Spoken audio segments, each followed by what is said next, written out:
அவளும் ஒரு மெசேஜும். எபிசோட் 1. அந்த தெரியாத மெசேஜ். சென்னை நகரம். மாலை நேரம். மழை மெதுவாக பெய்து கொண்டிருந்தது. அர்ஜுன், 26 வயது. ஒரு ஐடி கம்பெனியில் வேலை செய்கிறான். வெளியில் எல்லாம் சரியாக இருக்கிற மாதிரிதான் தெரியும். ஆனா உள்ளுக்குள் ரொம்ப சத்தமில்லாத, தனிமையான வாழ்க்கை. ஆபீஸ் முடித்து வீடு திரும்பினான். வீட்டுக்கு வந்ததும் போனை திறந்தான். வாட்ஸ்அப்பில் ஒரு தெரியாத நம்பரிலிருந்து மெசேஜ்.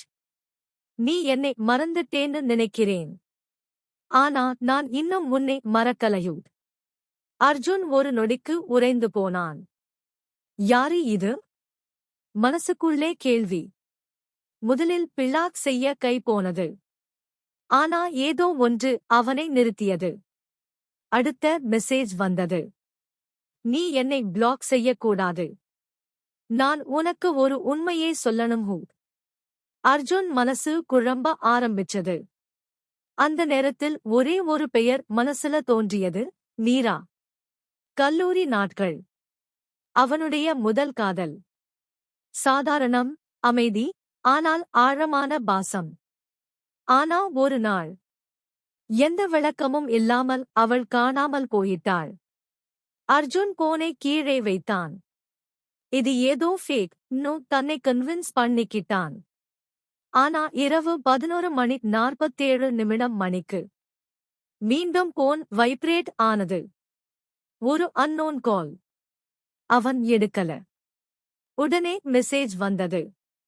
அர்ஜுன், நான் மீரா இல்ல, ஆனா மீரா பற்றி உனக்கு தெரிய வேண்டிய உண்மை இருக்குயூ. அவன் இதயம் வேகமாக துடிக்க ஆரம்பித்தது. குழப்பம், பயம், ஆர்வம், இவையெல்லாம் சேர்ந்து அவனை அழுத்தியது. அவன் தைரியமா அந்த நம்பருக்கு கால் பண்ணான்.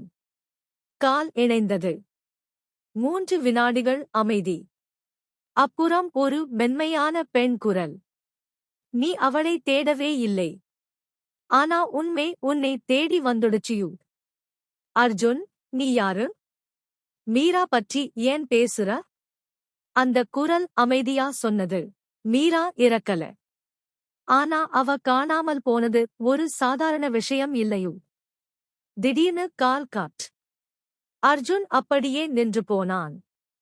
வெளியே மழை அதிகமாக பெய்து கொண்டிருந்தது. அவனுடைய போனில் ஒரு கடைசி மெசேஜ். நாளைக்கு மாலை 6 மணி. மெரினா பீச். தனியாக வாயூ.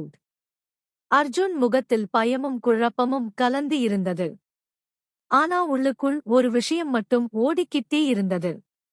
நீ